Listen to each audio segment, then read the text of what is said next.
ما شاء الله لا قوة إلا بالله.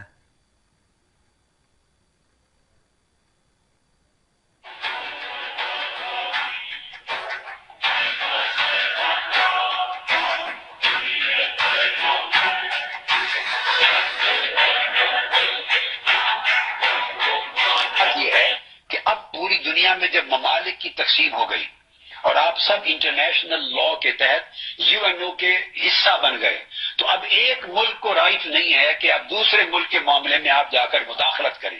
وہاں کی قوم کا آپ اخلاقی حمایت کر سکتے ہیں، سفارتی حمایت کر سکتے ہیں، مگر اس ملک کے جا کے اندر سرزمین میں جا کر آپ جہاد کے نام پر ہتھیار اٹھائیں، لڑائیں اور ایسا کریں، اسلام اس کی ہرگز اجازت نہیں جو دیتا۔ پاکستانی اس کے نتیجے کشمیر میں کے دوسرے جہاد یہاں آگے کریں گے۔ نہیں، جو پاکستانی کشمیر کے مسلح جہاد میں حصہ لے رہے ہیں وہ غلط کر رہے ہیں۔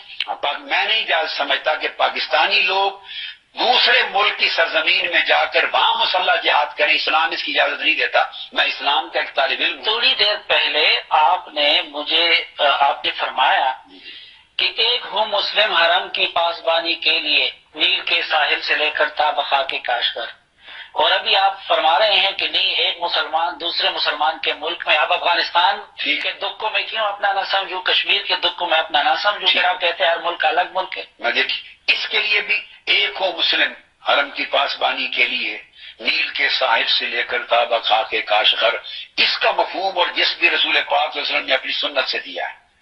میں نے عرض کیا کہ وہاں ظلم ہوتا تھا، مگر اس ظلم کو مٹانے کے لیے آپ نے کوئی جہادی دستے، دہشت گرد دستے، حتیٰ کہ ایک صحابی کو بھی بدلہ لینے کے لیے بھی کہ جا کے ان کافروں کو قتل کر دو، 10 سال میں نہیں گزارا۔ جو اسوہ رسول پاک نے نہیں دیا، ہمیں کیا حق پہنچتا ہے کہ اس کے خلاف خود کوئی دین اور شریعت کے نام پر چیز وضع کریں؟ اب سوال ہے کہ کیسے ایک ہو؟ حضور علیہ السلام ان کی مالی مدد کی، ان کو فقر اور غربت سے نکالنے کے لیے جب قحط آ گیا۔ یہ آپ نے خود ہی فرمایا کہ اپنے ملک کی آزادی کے لیے جو لڑنا ہر ڈپلومیٹک ہیلپ، یہ ہے ڈپلومیٹک، ایک ہوں ڈپلومیٹک ہیلپ دیں، اپنی سفارت کے ذریعے پوری دنیا میں سفارتی جنگ لڑ کے ان کے حقوق کو اجاگر کریں، اخلاقی